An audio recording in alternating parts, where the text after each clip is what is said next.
We are back, everyone. It is that time once again for On the Perf podcast, brought to you by Atlas Gunworks. One of our very astute listeners, who's a good friend of ours, he texts us every time he listens to the show. He made a very astute observation that, man, it's like the first 5 minutes of your show are an Atlas Gunworks commercial. Yes, it is. We love you, DJ. AtlasGunworks.com, everybody. I am missing. I just got back from the range. I had a pretty catastrophic USPSA match yesterday. Turns out my dot had started coming loose on about the third stage. And so I was having like some kind of mystery mics on steel and pick up shots I didn't expect and stuff. And I just got OG gun. Yeah, on the OG gun. And which, you know, the dot coming loose isn't any gun's fault. That's more of a user error. But so anyways, as the match was going on, I'm like, man, am I just like not, I feel like I'm missing left. Am I just like squeezing the trigger with my entire hand? Like, what's going on? And then on the last stage, like the dot finally came like for real loose. Wiggle, wiggle. Standing reload on the plate rack, like that kind of thing. And I was like, oh yeah, okay, something happened. And I'm psyched that it was the dot coming loose, because of the things that could make your gun do that, that is the easiest one to fix. But it turns out witness marks only do good if you look at your witness marks every once in a while to see if your screws are still tight. So that's my lesson. But luckily it happened at the last club match right before Nationals, which means it didn't happen on the first stage of Nationals, because that would have been way worse. That is great, because you're kind of on the front end of we are on the front end of Nationals week. Yep. I just went out to the range for my last practice sesh before I head over there, kind of confirmed what I could confirm, practiced what I wanted to practice. Do you have any more guns on your trail of Atlas demo guns before yours comes?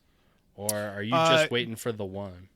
I'm just waiting for the one, but I do need to get a hold of the boys over there, because I was trying to get the ones that I thought I might buy first out of the way so I could get the first one ordered, and I've already done that. And so now I'm quite curious to shoot the Titan, because I've shot the Athena, and like my gun's like a 5.4 inch gun. The Titan's kind of between the two of those. So I'm quite curious to shoot that one, and I'm blanking on the name of it. What's the sight block version? The Artemis. The Artemis, yeah. So I'm curious to shoot a Titan and an Artemis. So I'm hoping that some part maybe this fall or something there'll be one of each of those available to bring them in, try them out, and get a feel for them. Because at some point for Race Gun Nationals. Well, I won't be at Race Gun Nationals. So. I thought you were. No, shooting the Vortex shootout now. Yep. A fine choice. Work has me in that region of the country that week, so I'm actually going to shoot. I'm going to try and shoot Race Gun with the staff. Ooh, nice. And then go to the other thing. Otherwise, I would be at the Shooter Sword or the Vortex shootout as well. I'm glad you're going to be there so we can talk about it for sure, because new range, new format. I'm excited about it. What new format? Just the range that he's at. He tried very hard for it to be a open terrain 300-second stage match at the name of the place, Reveille Peak. He tried to have it be a very open terrain style match at Reveille Peak. He's not doing it there anymore. I believe Jeremy has residency at a different range now where he doesn't have that kind of facility. So he kind of said, I'm going to do it. I'm not traveling to Match Direct anymore. I'm doing it at this facility, but this facility is going to be this way. Just fair game, heads up. Gotcha. So it should be good. Be good. Looking forward to it. Yeah, Jeremy always puts on pretty good matches, so looking forward to it. Absolutely. But before we can get into anything, I didn't forget this time. Attaboy. Riser, can you lay some Gary of the Day on us real quick? I certainly can. My Gary was my buddy Tim yesterday. Tim Ponich. His name is spelled Panic, but it's pronounced Ponich. put some respect on the man's name. Now, Tim is a good friend of mine. He was in one of the very early TPC classes. Tim owes me his life, or at least his gun, because I stopped him from blowing up his STI when he got a squib and didn't realize it. And so you've bonded over some, People often bond over near-death experiences. Yes, we bonded over near-death experience. Anyways, super good dude. But he was rocking some Gary shit. My Gary of the day: IFAC in a dump pouch on your competition rig. What? Sorry, I could. it's my Gary. I could see. Sorry. I can see IFAC. I can see dump pouch. I cannot see IFAC in dump pouch. Yep, rocking both of them. He Dang, did have a son. fancy roll-up dump pouch, which I guess is better. Is it was though? stowed, but well, you can't sneak rocks into it, so it takes the rock game out of it. So I think it makes it worse. Yeah, that's a because you have deduct. all the Gary of a dump pouch without any of the fun of the rock game. So where's the fun in that? I love the rock game. It's my favorite. For those new to our show, the rock game is where Riser puts rocks in anybody's dump pouch who he sees. Yes. And, I have managed to sneak some quite large rocks into people's dump pouches without them noticing. Yeah. So That's the cross-pollination of the climbing sports and the shooting sports right there is the rock game. yeah. So for those of you who don't know, rocking somebody's pack is what it's referred to in climbing, where you sneak a very large stone into the bottom of somebody's pack and then put all their gear back in on top of it so they get to carry it back to the truck. It is it's quite funny for everybody except the person who's carrying the giant rock. All right. So our topic here today, we're just going to pull the pin on a grenade here. So get your beverage handy. Here we go. All right. Question of the day is, why is Carry Optics the most popular division in USPSA? It is by far. It's not even close. We are a few weeks prior or post Carry Gun Nationals, or not Carry Gun Nationals, Post. Factory Gun Nationals. And a couple things. One, everybody who's been hitting me up for the matchbook for Multi-Gun Nationals, they don't even start thinking about making our matchbook until Factory Gun Nationals is over and they've had a nap. So, as of this recording, we got it like a couple of days ago. This episode is going to air probably after Multi-Gun Nationals. So, Yeah, this will come out after Nat, so it's too late anyways, but it's already out. but yeah. So after action reports on Factory Gun Nationals, aka Carry Optics Nationals, they start evaluating some of these things for next year. How did it go? What did we do? Blah, blah, blah, blah, blah, blah, blah. There was a rules committee meeting. Most of what happens in the rules committee meeting is behind an NDA, so I shouldn't talk too specifically about it. But that is one of the things that was getting talked about in there is, okay, the conversation that's been had all across clubs across America, except one, apparently, although I think that person's out to lunch. But there's a sentiment that there should be some combining, melting of carry optics and limited optics, because essentially, in my opinion, if we were just to regale you with the history real quick, carry optics started as a production-esque division. I think it was almost exactly the same as production, but you were allowed an optic. All right, a slide ride optic. And that division, when it came out, it was a little ahead of its time. The dots weren't as commonplace as they are today. The dot trend had certainly started. They were certainly late to the game, probably, like from a consumer standpoint. All right, we were starting to see commonplace red dot optics in the wild. But like to compare today, like a manufacturer is crazy to put out a gun now that is not optics ready. All right, Atlas Gunworks hardly even does it. I don't think they do it anymore. I don't think you can buy an Atlas gun that just has iron sights anymore. I don't think they make one. Glock Glock no longer makes a gun that Glock does not automatically have a dot. Yep. CZ is probably pretty close to it. Like it's optics ready is default now. It wasn't that way back then. All right. It was a production centered division. This, that, and the other.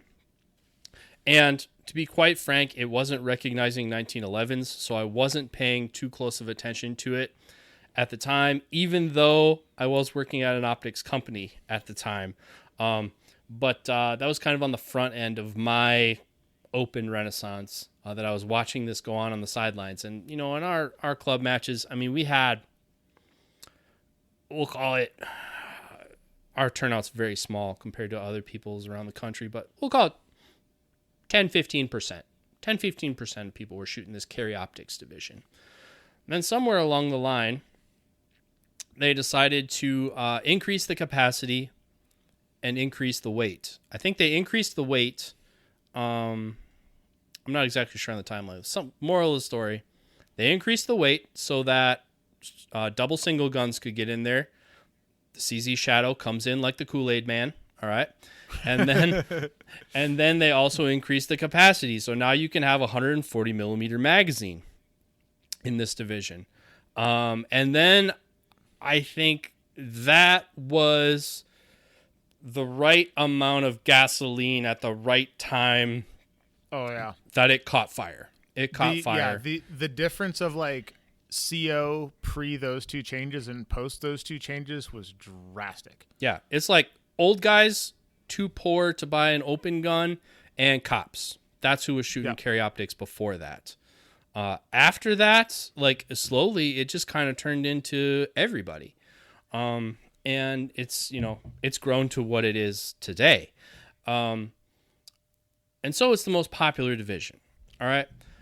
But I also think in and around that era where they made those rule changes, upping the weight limit, increasing the magazine capacity, they kind of got to a point where the gun, it was like, why can't 2011s shoot in this division? Like, you can basically have everything else. It's just you're specifically segregating against or discriminating against a certain type of pistol, which, oh, by the way, this demographic by and large wants to shoot. Like the 2011 is what it is today because the competition shooting sports essentially kept it alive so long, until Staccato rebranded and made it tactical.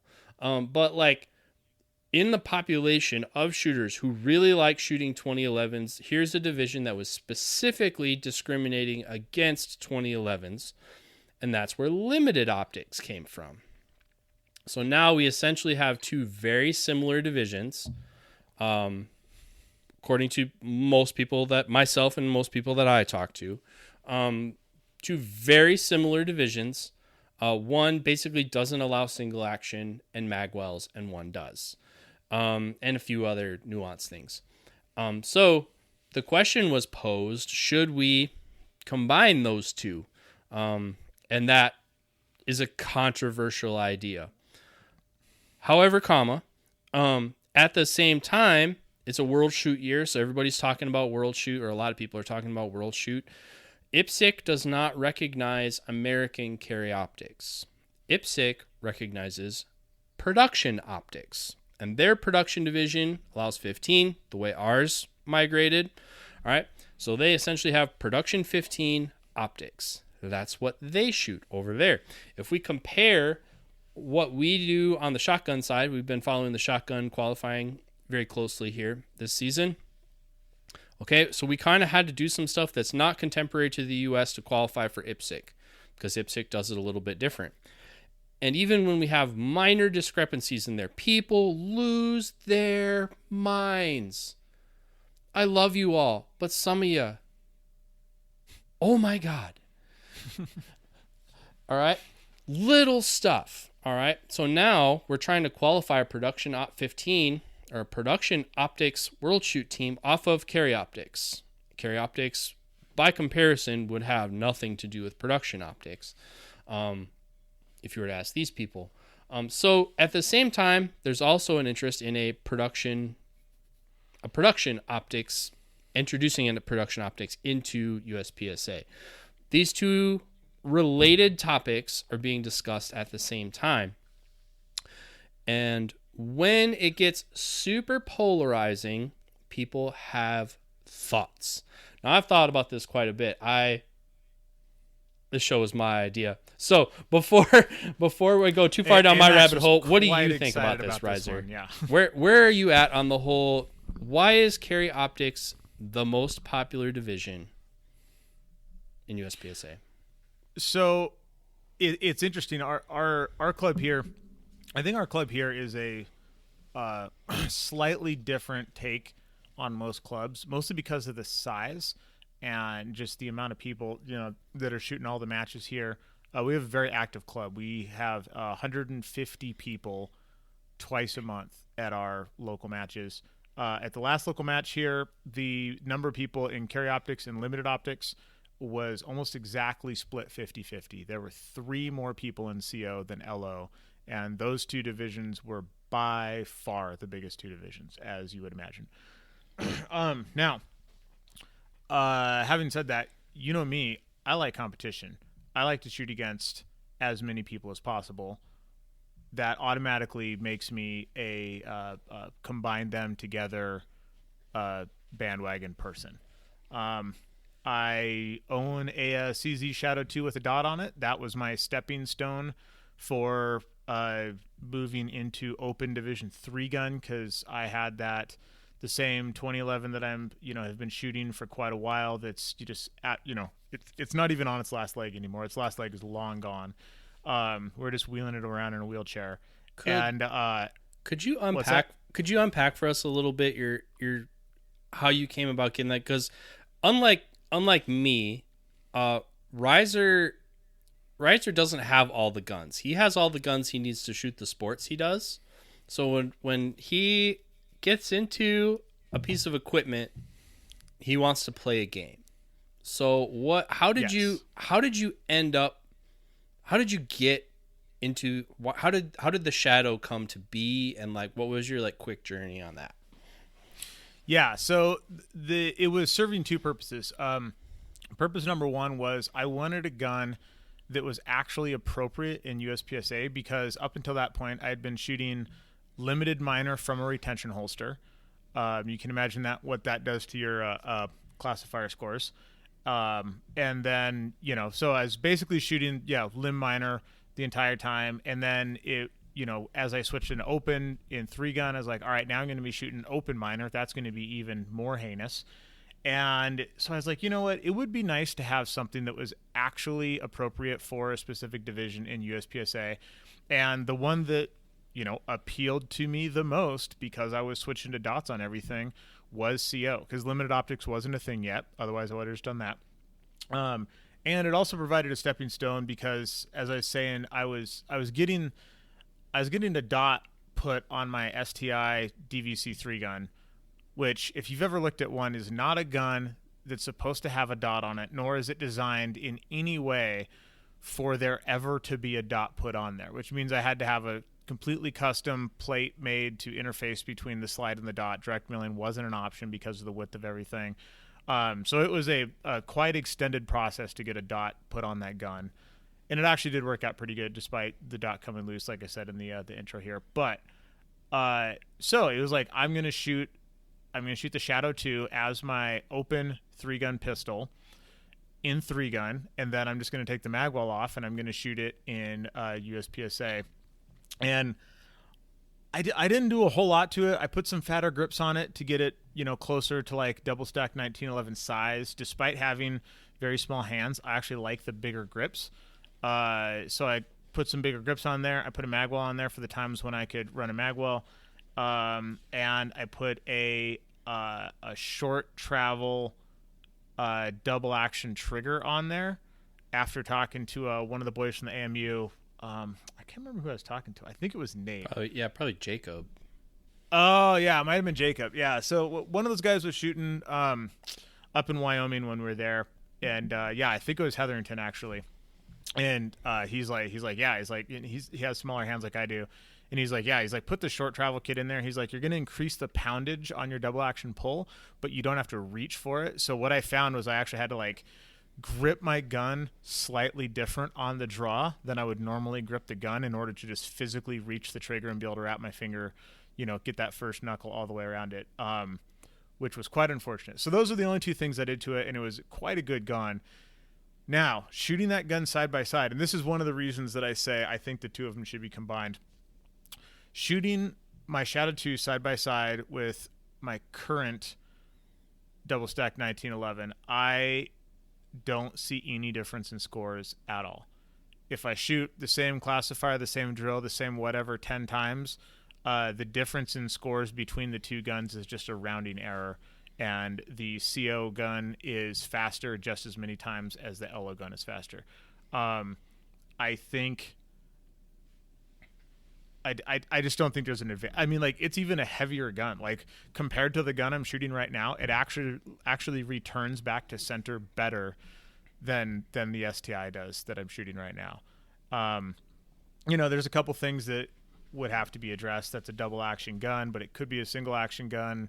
The magwell thing, stuff like that. But man, performance wise, it's not like limited in production or limited in open or open in C. Like, they are right on top of each other. And if you start looking at scores from major matches, I think that really kind of proves itself out. Like, if you just start looking at the overalls, the LO and the CO guys are just kind of all mixed in together.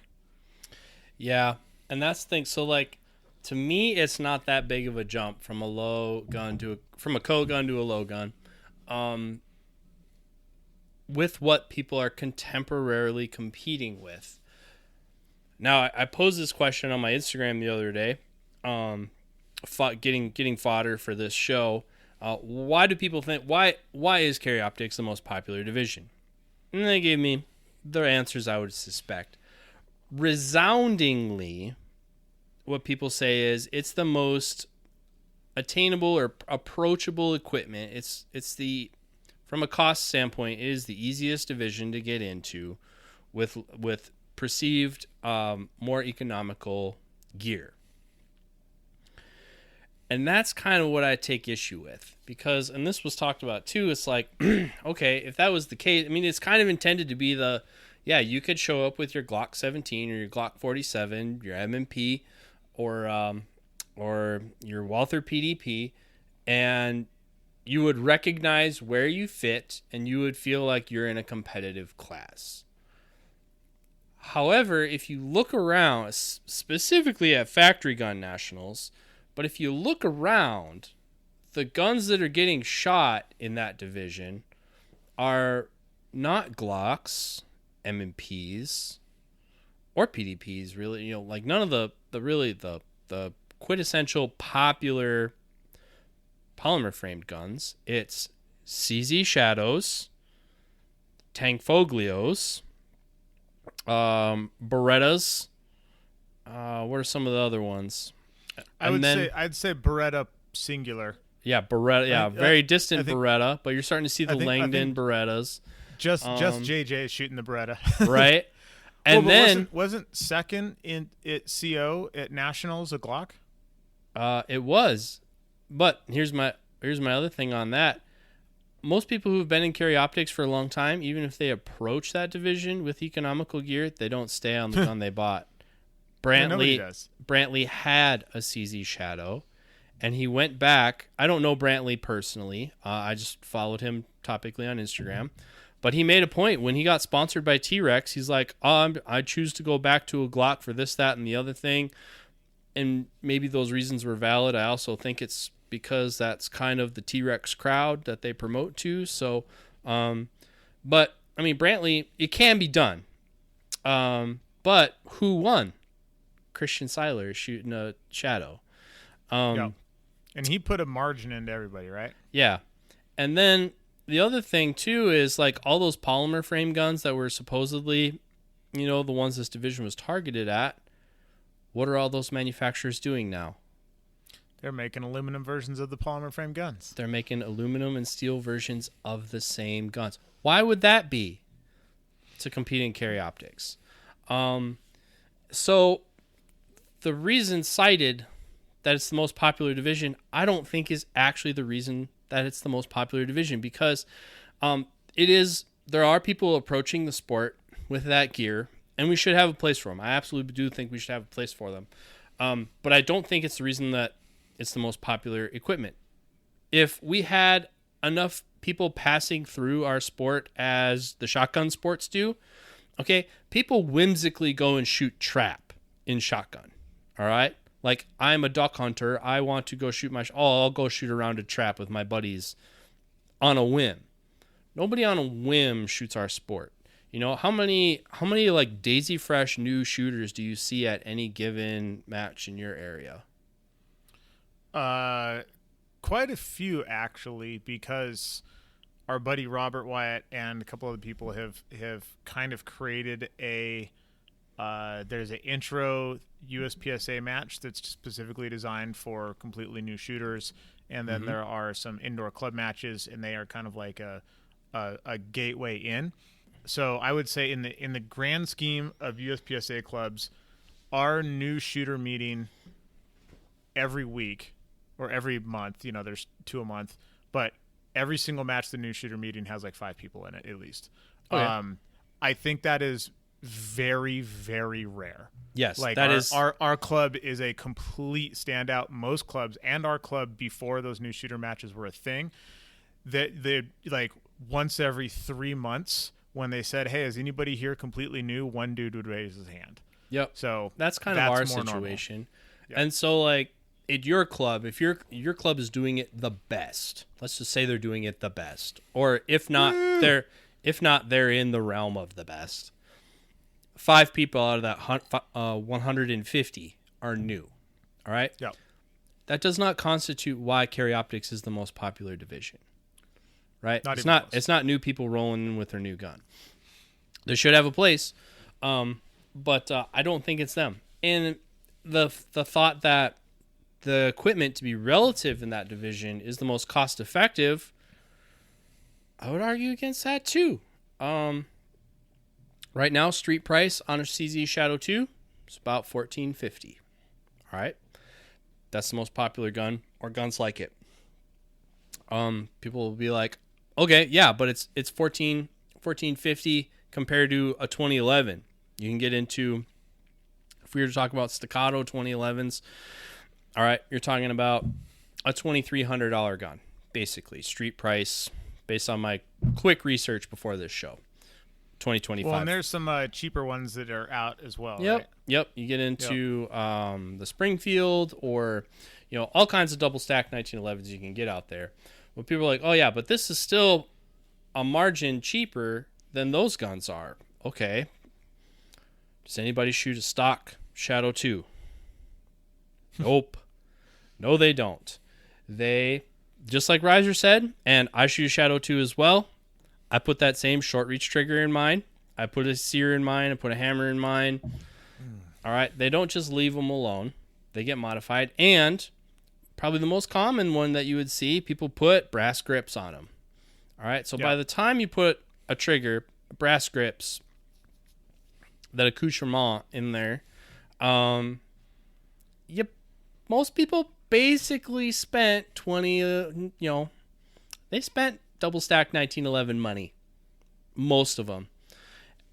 And then, well, what about the magazines? The magazines are so much cheaper. Are they?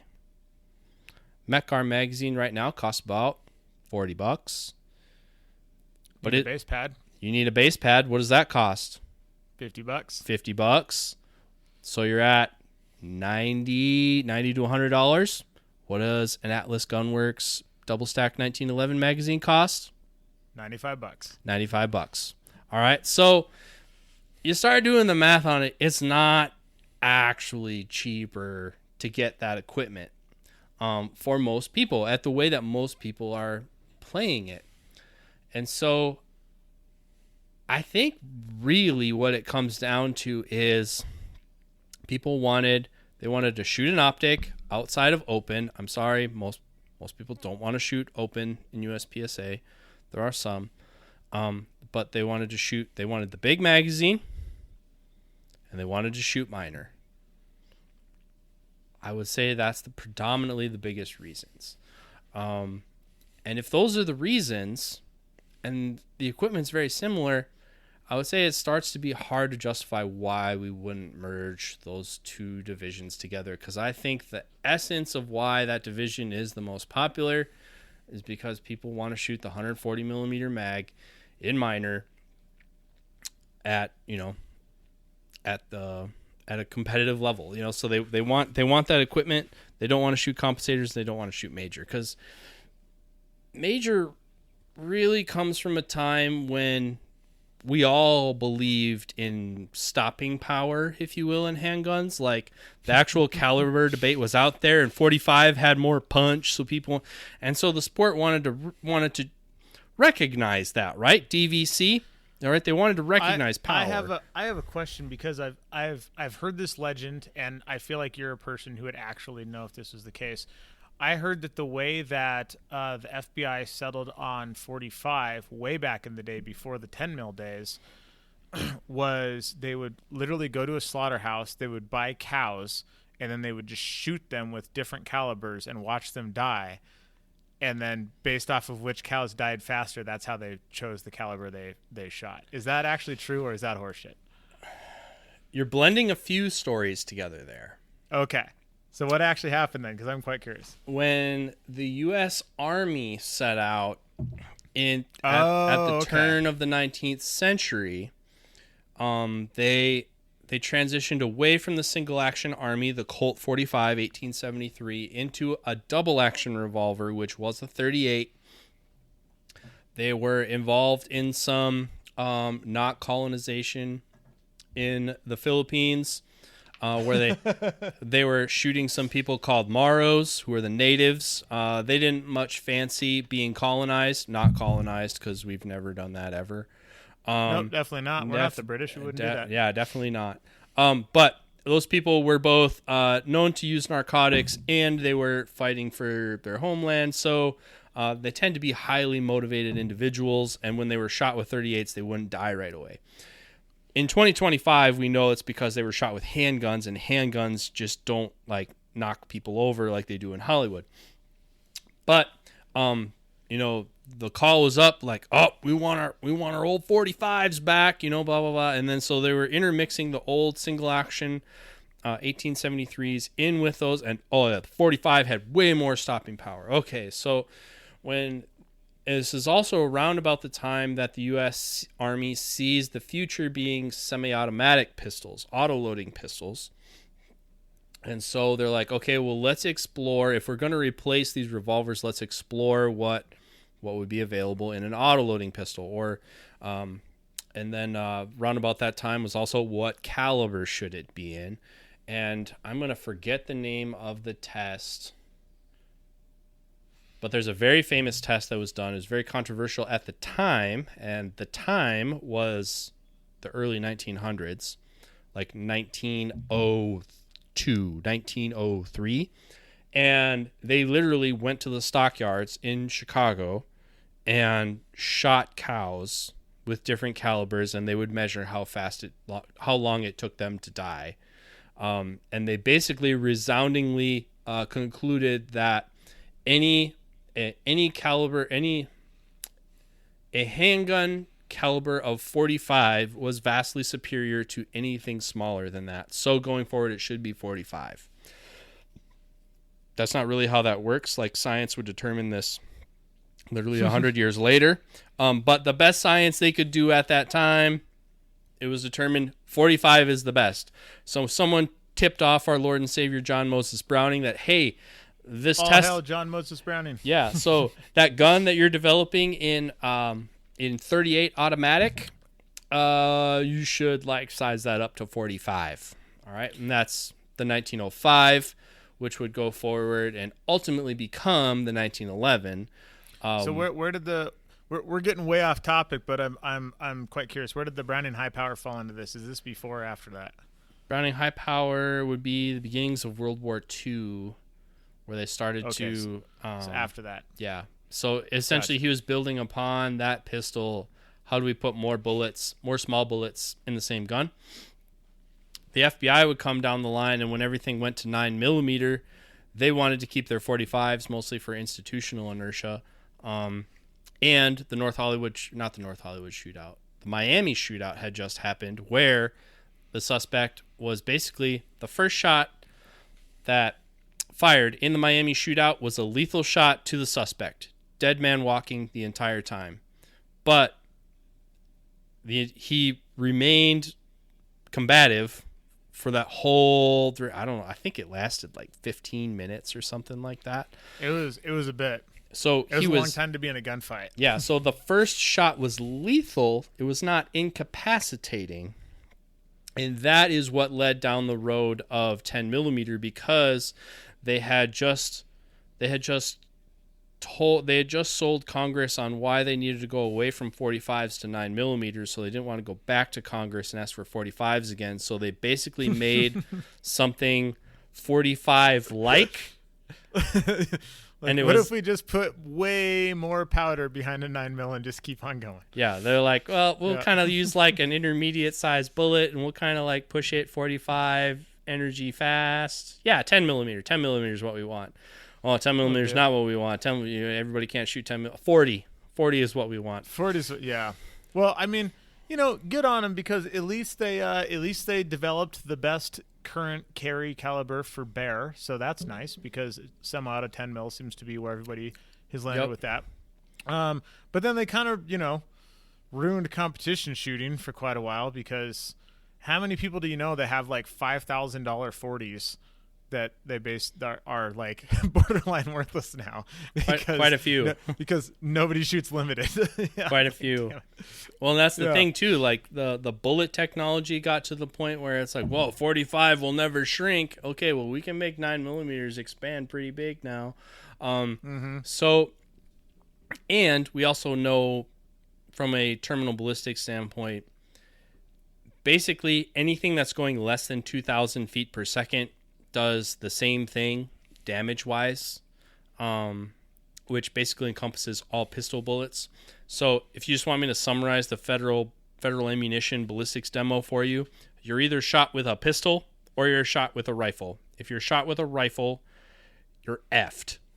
And if you're shot with a pistol, it depends where they hit you. All right? If the bullet physically touches something important, you're probably living on borrowed time. And then there's only one off switch in the body, of course. It is not in your center chest. So if you get shot in the head, you get shot in the head. But we've basically negated, quote unquote, power factor. So in 2025, power factor really exists because it's a legacy interesting part of the game, which I can get on board with. I still shoot 40 and 45. I still hand load. I get it. But I think we're at a point now where Major is making an already expensive sport artificially more expensive. So if we take your carry optics gun and we put it in a division that recognizes Major, from a competitive standpoint, you basically have to shoot 40. Well, if you have to shoot 40 basically increased your cost of shooting by, what would you say, 15%? 20%, at least, 20%. All right, just cost per round to get 4-point Charlies and 2-point Deltas. You're paying more money. Play the same game. And if you ever want to know how expensive 38 Super Comp brass is, watch an open shooter looking for his last piece of marked brass while taping targets. That's how expensive it is. Oh yeah, they'll fight over it. Over it. They will throw hands. Unless they have FU money. I see a lot of open shooters now that kind of have FU money. They're like, whatever. That is kind of the place. Like, I'm going to buy a $9,000 Infinity painted purple and shoot 38 Super Comp, and who cares? Zach. Wait, yeah, Zach. No, I don't think Zach. Yeah. Wait, are his 9 major? Wait, he shoots 9 major. So he just wrecks the brass for everyone else. Yeah, pretty much. Is it 38 Super or 38 Super Comp that everybody shoots these days? I always forget. 38 Super Comp is a derivative of 38 Super. 38 Super is a semi-rimmed cartridge where 45 and 9mm are rimless. So it has a little bit of a rim to it. That's kind of an artifact from the revolver days, and which also makes it kind of not awesome to double stack in a magazine. So the competition world really like, hey, this is pretty cool because we can get away making major with a 9mm bullet, but we got to do away with this rim. So that is where 38 Super became Super Comp. Comp is they reduced the rim. They made it a rim-less cartridge, so it feed on a magazine. And it's a straight wall cartridge, right? I don't know if it's straight. It's tapered like a 9mm is. It's basically 9mm long. Is basically what it is. Yeah. Fun fact. As far as I know, Daniel Horner's limited gun, or limited optics gun for all of the Daniel Horner crushing everybody by 20% years was a 38 Super Comp, 2011. Oh yeah, AMU with iron sights on it. AMU shoots 38 Super Comp loaded to minor. Believe I have it on pretty good information that ammo's made by Atlanta Arms Company. If you want to get the same thing they get, but they predominantly shoot 38 Super Comp minor. Interesting. In USPSA, or not USPSA, in 3-gun. Yep. So back on topic after our 20-minute tangent, like we like to do. Yep. That was my fault. I'm sorry, everybody. But it was interesting. But yeah. So that's really what I think it is. I think the reason that people want to shoot carry optics, they want the big magazine in minor. We've kind of made something like that in limited optics. Also, we just included single action guns. So it's like, is there really a significant reason that we need to discriminate out single action only guns from the rest of them? And I don't know that there is. I will be curious to see the stats on the gear check for race gun nationals. How many of those guys are shooting single action only guns? And how many of those guys are either shooting their carry optics equipment or their carry optics gun with a magwell on it? Yeah. And I would imagine quite a few are in the latter category. Our friend Tanfo Timmy. All right. Timmy is a multi-division grandmaster, I believe. The only division he has classified in that can't be shot with a Tangfolio is single stack, and he shot mine. All the other ones he shot production, limited optics, and open with variations of his carry optics. Carry optics is the primary division. He shot all those divisions essentially with the same gear, configured slightly differently. And so in a world where carry optics merged with limited optics, I would see guys like Tim just putting a magwell on their gun that they have today and doing the same thing. I don't see people being left homeless, but I also do think there's a place for a production optics where we go back to essentially what I think carry optics was before they broke it. If it's more of a production-esque division, lighter weights, shorter magazine capacity. Shorter magazine capacity essentially encompasses all the commonly available pistols without extensions. They cap it at 15 because some pistols, their magazines only hold 15. So in a world like this is why IDPA did this back in the day, all right? Well, a Glock 17 has a decisive advantage over an M9 or a Beretta 9mm. Aside, well, I think we would argue several reasons, but a Beretta only holds 15 rounds in the magazine. So all of a sudden it's like, oh nope, there is a design feature intrinsic to the design of this pistol that makes it an advantage. Whereas if you cap it at 15, we give people essentially full capacity magazines, but we've kind of normalized for not the lowest common denominator, but close to it. So internationally in IPSC is production optics a weight limited class that would rule out CZs and Tanfos? I believe it is weight limited, but it's weight limited like production was, but like production got taken over by Tangfos and CZs also, but they were like right on the edge, like stock form. I think you actually had to shave like a little weight off of them to make them work. Where now people are like trying to hang weight on those guns. Yeah, I don't remember what the weight limit for production optics is, but it's ridiculous. If you're putting a flashlight full of lead on a CZ, maybe learn how to grip the gun, because those are already very heavy guns. Yeah, by the way, nobody at a high level is doing that. Yeah, also that. I actually answered a question. I can't remember where I answered it, but put that down. We're gonna bring that out later, long enough after this episode that nobody remembers. The flashlight thing, man, like, dude, people are making guns so heavy, and you know what happens when you make a gun that heavy? They're super hard to transition from target to target. So yeah, you can rip those mad splits, but the balance is trash. Oh, it's just awful. It's just awful. Yeah, like I kind of care how far my dot moves, but not really. What I really care about is, did my dot come back to where it left from faster than I can pull the trigger again? If yes, I'm done.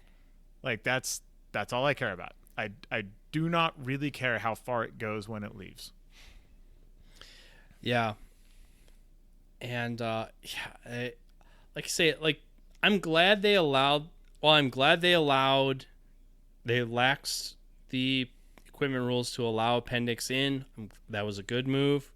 In my opinion, there's some logistics around ironing out some of the administrative aspects of that, but I'm glad they allowed that equipment in, because that's how people want to shoot guns right now. And I'm glad they let flashlights in, because there are people who wanted to use their carry equipment or their duty equipment, and they didn't want to take it apart for a match. So to not let people shoot our sport because they had a flashlight on their gun, I don't think that was wrong, and I'm glad they fixed it. However, and I don't think there's a problem with, like, this is the thing that happens. It's like, okay, we're going to allow flashlights in so, like, cops can show up with their duty equipment and shoot. Like, hell yeah, I'm all about that. What happens is people see, I've listened to some podcasts recently about old school NASCAR and the way that people would cheat back in the day, and like, it is hilarious what people would do. But it's kind of the same thing, where it's like, all of a sudden there's this new provision in the rule book, and everybody just like falls over themselves trying to figure out how to exploit that for a little bit of an advantage. And you know what the really good shooters do? They just keep practicing and they keep beating everybody. Yeah. Well, and there's even a little bit of a story in there about Bob Vogel back in the day for limited division. Maybe it was IDPA. I don't know. But there's a story about Bob Vogel essentially taking the old Glock flashlight, the OG one, the incandescent one, and basically gutting it and filling it with fishing weights. Yep. For a weight, trying to make a Glock, quote unquote, competitive with a 2011. And then that's kind of where that came from. Like, oh no, you can't have bare weights on there. Or if it's a flashlight, it has to work. If you see any of those provisions around, it's a flashlight that has to work. That's the Bob Vogel rule. He filled a flashlight basically with weight. Or there was people who would like put like a little like indicator light, just like the little like, hey. Yeah, they'd put a little LED light inside of their giant incandescent light. And they're like, hey, look, it's a light. It works. It's it works, but it's filled with weight. Here's the thing. It's sort of like staging pistols on a table for an unloaded start. The more effort somebody puts into adding random weight to the front of their gun that doesn't belong there, the less I'm concerned about that person in the match. You both all the shit on there you want. I do not care. Oh yeah. not worried. And just run down the list at nationals until you see somebody who did that to their gun. Yeah. I bet you'd get to like place 100 before you found one. Yep. You know? I bet you would. Now, weighted grips, yeah, you'll see that. Weighted guide rods, yeah, you'll see that. But hanging a big old flashlight on there so that so you have less no. But anyway, I think that's when we have the here's here's why we have the conversation. So, man, we're 50 minutes in. We haven't even talked about this yet. We have a contemporary example of what happens when you try to change the most popular division. Would you care to guess what that is, Riser? A contemporary example of change the most popular division. I don't actually know. Someone out there got the idea that it was time to allow pistol red dots into TAC optics. That person may be on this show. This podcast right now. Yeah. Yep.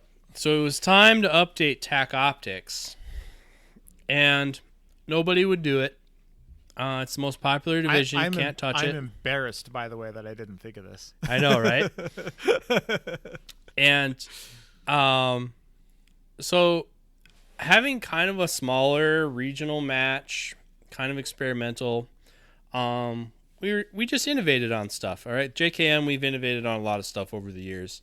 I don't know that it's ever contributed to our match selling out, but it's definitely been stolen by others. You'll see other matches randomly, they have shoot-offs in the evening. Oh, weird. That other things. All right, so it was kind of one of those things, we were willing to try new things. So we were going to try allowing red dots into TAC optics. Holy shit. Some people who normally were friends, all right, but in the Facebook world, they said some very unchristian things. Things that they'd probably be embarrassed if I repeated. All right, but a lot of people said a lot of shitty things. But how dare you change TAC optics? TAC optics is the most popular division. You can't change TAC optics. The one that broke the camel's back was actually Travis Vogel. And he came over to me at work and said, "You can't change TAC optics." I'm like, "Why the hell not? It's my match." And he's like, "I'm the title sponsor of your match. You cannot change the biggest division in 3-gun." I was like, "Okay, well, I'm going to make another division." He's like, "Cool." And so we started making Modified together. That is where Modified came from. But the same guys who I'm probably like one of the parents of Modified. Travis is the quieter one of the others, all right? And it's probably more his idea than mine, all right? But he's like, have Modified. Recognize Modified all you want. Actually, I think it was, we were going to do it, at the Wisconsin State 3-gun match too. And he's like, "No, you're not." He's like, "I'm the title sponsor of that match. You are recognizing the biggest division in 3-gun, TAC optics." Okay. But that was the beginning. 2 years too late, apparently, according to you. But that was the beginning of Modified division. 1 year too late. Yeah. Right. About 10 months difference cost me $5,000. Although I do have to say, I did take the Dissident out for my first open shotgun practice session today. Mm-hmm. And I'm kind of like, I actually really like shooting this thing. So maybe it was a good investment. The only reason I shot open for as long as I did was Vepers are pretty fun to shoot. They are. But, like, so many things were said. But the one that was quoted the most, "Well, we can't force all these people in the most common division in 3-gun to go out and buy different equipment. Everybody was going to have to go buy new guns." I mean, they all had a lot of them had 2011s. Like, they actually were 2011s on 2011 frames, but everybody was going to have to reinvest in 1911 style pistols if we changed the division. Or they can just do what I did and cannibalize their existing one. Yeah, well, and that's where, like, of all the things that were said, I really only remember one comment specifically, the one that shot me through the heart the most. welcome to being a public figure person. But the one that shot me through the heart the most was Varric Bizey.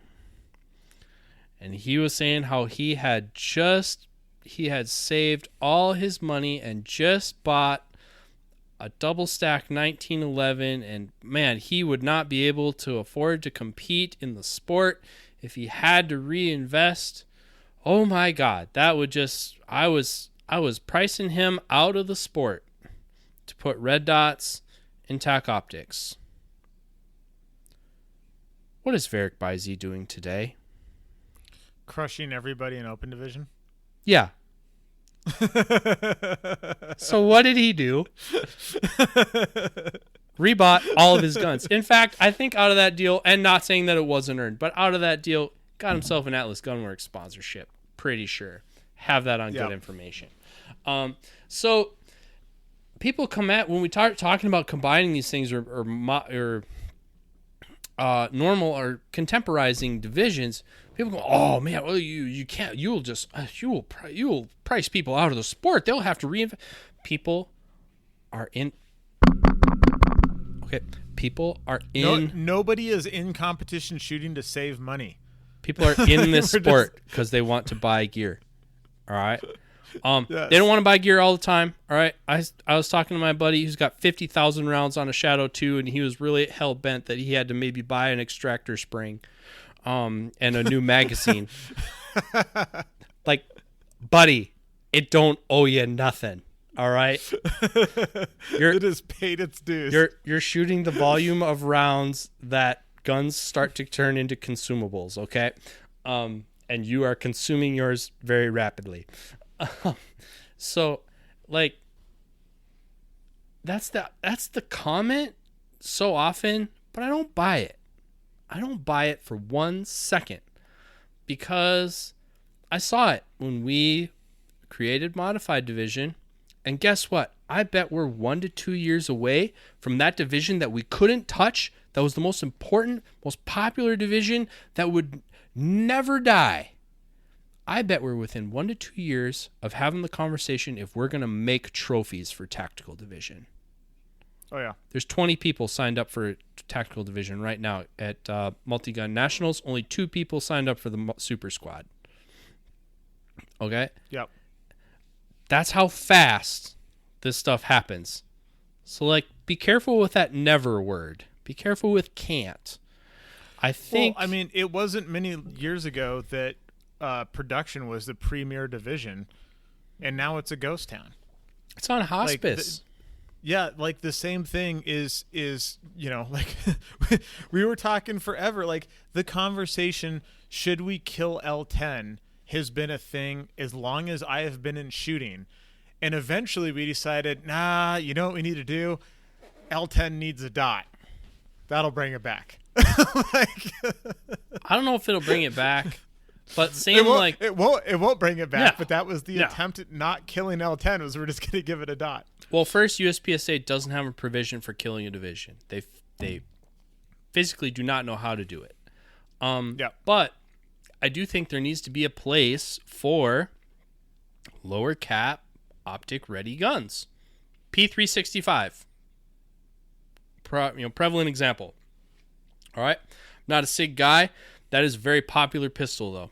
All right. And there is no place in USPSA right now that pistol is relevant. I have Daniel Defense H9 downstairs. There is no aftermarket support for it to do magazine extensions.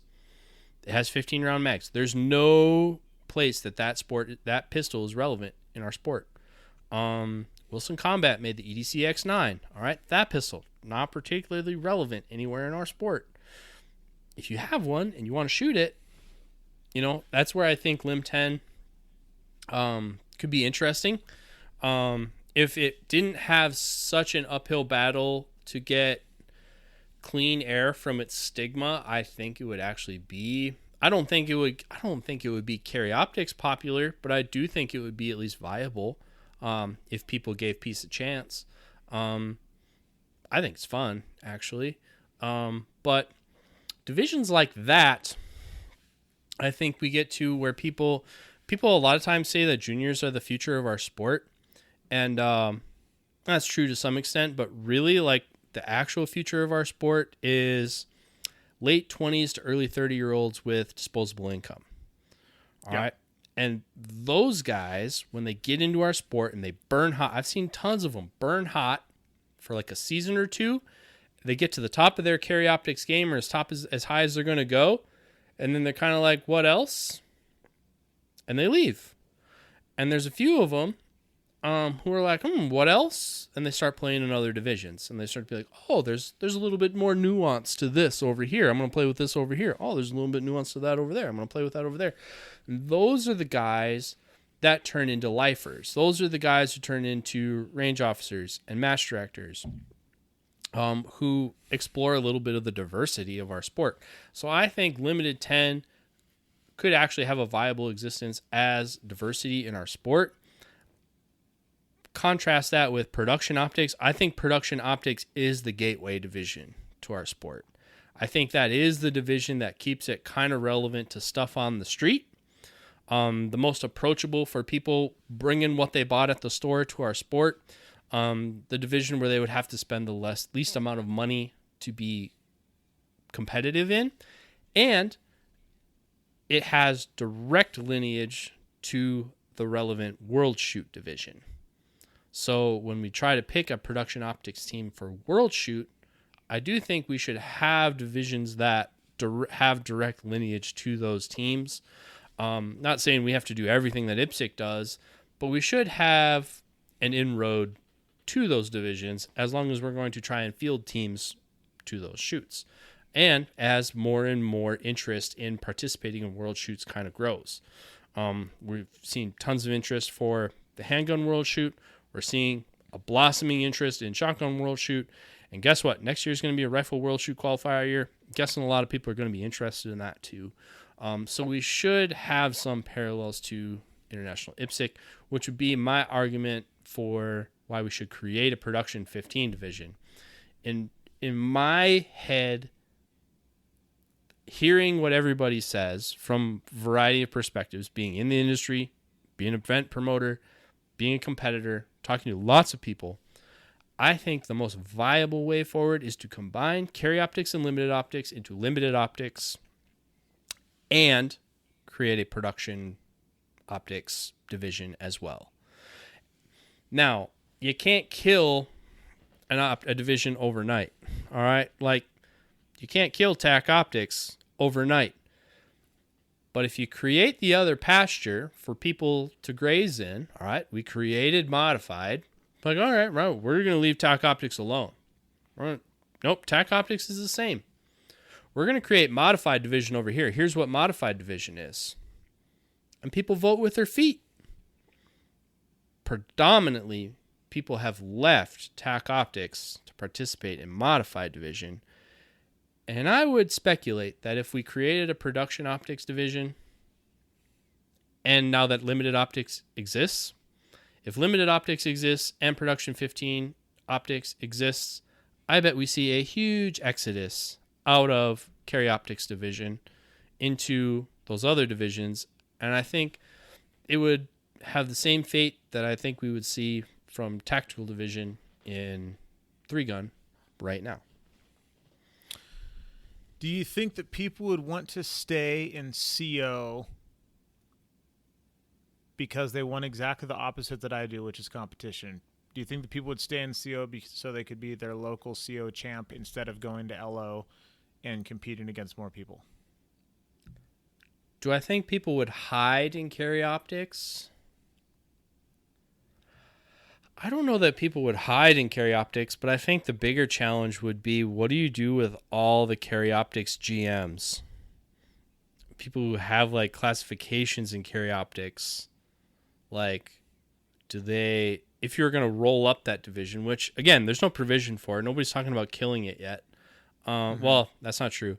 But you know, like if we were to combine those, if you're going to roll it into LO, I think your classifications should carry over. I do too. But some people that like fundamentally like messes with their autism. So that would probably be the biggest challenge in all of that. Do I think people would stay and hide? Autists are a big challenge in the sport for sure. Yeah. And I don't know, like in general. That's the thing though, is like I don't know how many. The real question I have is how many people really want to shoot these guns outside or away from 1911 style pistols. How many people really want to shoot CZs? How many people really want to shoot Tanfos? How many people really want to shoot steel, PDP steels? Like, who are those people? Do they really exist? How many are there? That's the funny thing is, when I first got that CZ, and my STI was off at the shop getting a dot put on it, I was thinking, I was like, oh man, I was like, this is like performance wise, this is so close to my STI. I'm like, I wish I would have just started here, and just because like the Shadow 2, with a optics plate wasn't a thing when I bought my DVC 3 gun way back in the day. And I had this like little stretch of time where I was like, oh man, I wish this would have been a thing. I wouldn't have had to buy that $3,000 pistol. I wouldn't have had to buy $140 mags because that's all that existed at the time. I wouldn't have had to buy all this stuff. I could have just bought a CZ and saved all this money and, all the reasons that people say. And then the first time I took that gun apart, I was like, nope, fuck that thing. like 1911s are so simple inside. Like CZs are just... It's like taking the back off an iPhone. Like there are such a horrifyingly large amount of tiny parts in there to break. like if I had to trust my like if I had to turn one of my competition guns into like a duty style gun that I would trust my life to, the CZ would be the last one. Like for sure. Yeah. There was a guy, one of the godfathers of 3-gun in Minnesota. He was shooting a Shadow before it was cool. All right. Like when I started, like in 2010, that thing was old in 2010. And he was also a cop for a very large metropolitan area. And I was like, hey, so like, you shoot that, like, will they let you use that at work? He's like, hell no. They won't let me use that commie piece of shit at work. I have to use a SIG. Hell yeah. And the other thing, too, like when I was in my retail gun store days, when I was at the retail gun store, I was also the match director of a local 3-gun match. We'll say the 3-gun match. If I wasn't the match director of the local 3-gun match, I was involved and around. All right? So I can say this definitively. Every single person I sold or who was sold a CZ as a 3-gun pistol sold it and reinvested in a 1911 style pistol. Every single one. And they took a 30 to 40% loss on their money to trade it in, because that's how the gun market works. Yeah, for sure. I have been thinking about selling my CZ to fund the Atlas. I'm mostly hanging on to it because it's a handy gun to have for like I'm bringing some friends out or I'm teaching some people or something like that, and be able to like put the spread out in front of them so we can shoot a bunch of different kinds of guns. Yep. That's what keeps mine hanging on. Yeah, that's like kind of the only reason that I hang on to it. Like that's like I have a Glock in the safe, like my old TAC Ops Glock, and that's literally the only reason that I still have that gun is because it's an easy gun to just hand to somebody and be like, yep, we're going to teach you how to shoot a gun today. Like I haven't fired it personally in years, and every year 3 or 4 or 5 people shoot it like as their first gun. Yeah, I won. Shout out Smith & Wesson. I won a M&P competition, M&P 2.0 competition, or whatever that metal frame thing is called, for the Constantine's Most Wanted, the concealed bounty cache. So I won that. I'm telling myself that my girlfriend is going to shoot that and like that, because I've taken her to shoot a couple times. She's tried most of my favorites. All right, so she's tried double stack 1911s. So she started off spoiled, but then she said things like, well, it's too big for my hands and blah, blah, blah. Okay, well, here, try this and here, try that. We haven't really touched on what she likes yet. I haven't figured out I haven't figured out if she really just doesn't like shooting, or if I don't have the gun that works for her. So like, I'm kind of like telling myself like, oh yeah, we'll try this one and see if this is the one she likes. But if not, like, yeah, it's just kind of like, that's what keeps those guns around for me, is like, well, here's like a little something different that, someone could try or loan out. Or, if you're going to make videos with Hunter Constantine, you basically have to have an MMP. So it might stick around for that reason too. But like, other than that, like, that thing's going down the road and I'm buying another 1911. Like, believe you me. Yeah. But yeah, like that's really like the only reason I keep them around, is because they're kind of just a little different, but not too different.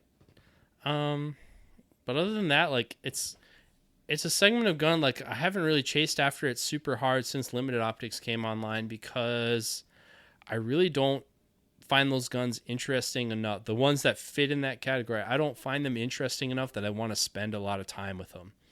I don't want to spend a lot of time with a 320, even though I think the original like Legion or Max, like the tungsten infused ones, I do actually like the way those feel. Not enough to buy one and spend a ton of time with it. I don't want to spend a ton of time with a Glock. I don't want to spend a ton of time with an M&P. The one that I was at least kind of like was the Shadow, but even then, like, I get kind of sick of it fairly quickly. So I don't find it to be an overly intriguing segment of guns, but I think that's the biggest question that nobody really knows the answer to is this a segment of guns that needs to be protected because there are a bunch of people who really want to compete against each other unadulterated with those guns? Or do they just want big mags and minor scoring? I would wager they just want big mags and minor scoring. Yeah, I would agree for sure. Yeah, I'm really curious to see where this ends up going. I kind of every once in a while like dip my toes back into USPSA and be like, oh, I should, our local scene is really good. I should care about this, and I should care what my classification is. And then I go and shoot a 3-gun match. And I'm like, it turns out I don't actually care about pistol sports. Like, they're handy places to practice for 3-gun. But that's kind of like how I go back and forth. But I think one of these seasons I should actually make a legit effort at getting like a real classification, because right now my limited classification I got entirely with a Glock from a retention holster shooting limited minor, and my open classification was got entirely with an open minor slide ride pistol that also had a barrel problem that I was unaware of, and it would drift left as the gun heated up. So I have a lot of left Charlies and Deltas on classifier stages and mics that, Wait, where are you at right now? Like, what's your classification across the board right now?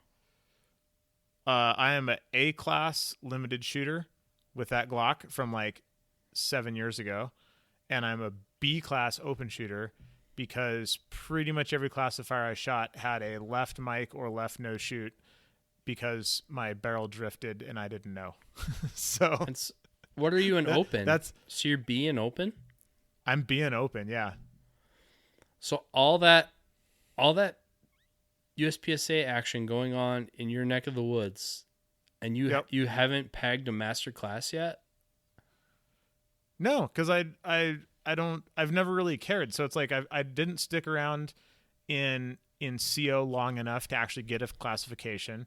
When I got back from the trip, I was an open and I shot, open minor. And so like all of my times were like M and GM times.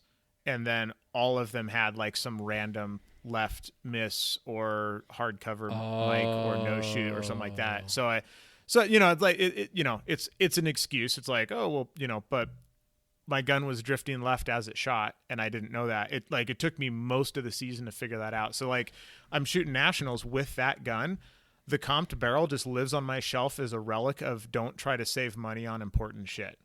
Like I've stopped shooting that barrel because it just can't be trusted. And so I'm shooting a non-comped or non-ported gun in open nationals because at least that barrel like shoots where it points. So how often, maybe I'm guilty of projecting onto you, how often do you shoot pistol matches in your area? I shot one last weekend, and the last one I shot before that I think was 4 months ago. Oh, so they are few and far between. Yes, yeah, they're very spread out for sure. Oh. And I currently have 2 classifiers in LO. I shot one yesterday. The according to Practice Score was a M class, but I don't know if Practice Score or Competitor App has like the new classifier scoring or not. Oh, so it I don't know if could they've adjusted those yet. Yeah, so it could potentially be higher. Hey, we know a guy who listens to this podcast too, works for Practice Score. Send one of us a text, or just give us a call because that's how you roll, and let us know if that's been updated, DJ. Yeah. And yes, it is an Atlas commercial. Yeah, and then my other one was a B class score because I actually shot a GM classifier on. I don't remember what classifier it was, but is a table start, 3 headbox targets, reload, 3 headbox targets, and I called a mic on the middle one, and I came back and I made it up, and I didn't need the makeup. So it would have been it would have been a GM, and I turned it into a B with my makeup shot. So yeah, for as much as I talk about USPSA not being my primary sport, I shoot a lot of USPSA. Like if I'm home on a Tuesday, I'm there, and if I'm home if there's a reasonable distance match from me when I'm home, which is pretty rare these days on a weekend, I'm there.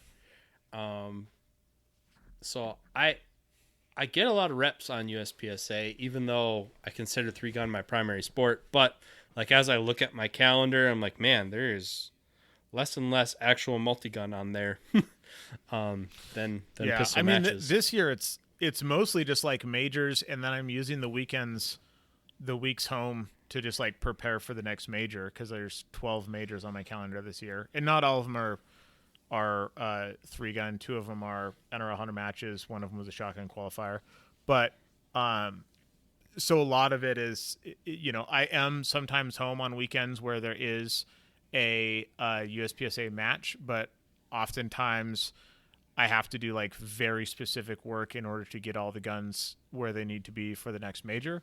And then other times I'm trying to make sure I stay married to my wife because she's putting up with a lot of shit with me traveling all over the country this year. So when I do have a weekend home and she's like, I want to go to Bryan Head to ride bikes, I'm like, that sounds pretty damn reasonable. So yep. That's become more and more of my life too. Is like I can't just shoot whatever I want anymore because like I'm in a relationship with a person. Yeah, exactly. So like there has to be a little bit of give and take, but I do at some point want to make like a real effort here. Maybe next season's probably the season. I'll probably shoot less majors than I shot this year because this year was a pretty full send season for sure in terms of that, and my calendar's pretty rough, and I don't want to do this again to this extent. So I will definitely tone back the traveling 3-gun majors next year. Not all the way, but take a few matches off there and then shoot more local stuff, and maybe try to like make a real stab at like getting a G card in LO or something like that. I think that'd be the obvious one to give a go at, and it seems pretty doable. So right on. Yeah. But yeah, it's embarrassing. Like I show up at matches and people are like, you're B class and open? Like what? I'm like, yeah, there's a bunch of reasons for that, but don't worry about it. I'm not going to bore you with them. But yeah, so that's our analysis of why I just kind of dragged Reiser along with this. He's an unconsenting participant. But why is carry optics the most popular division? Because as we look at the future of carry optics, and people seem to be averse, so well, it's the most popular division, you can't touch it. Oh, nope. I've done that before. And turns out it was probably for the better. Definitely for the better. But you do have to be careful. You do have to be thoughtful and respectful with what kind of changes you make to something like that. But I would wager heavily that it's not the most popular because they just hit the nail right on the head, and that's what the perfect mix of features and equipment that everybody wants to shoot. I think absolutely not. I think the genie is a little bit out of the bottle, and we kind of have to decipher and read the tea leaves as to what the people actually want. And I think it gave us a lot of indications of what people want, and probably put some things that needed to die to bed. But I also think there's room for growth in the future, and I'm sure we will see that from the org in at least conversations about it from the org in the months ahead. Sweet. But with that, you know the deal, everyone. Keep those overlays handy. Pull the target, call the range master. This has been On the Perf, and we'll get at you next week. See you guys. See you, everybody.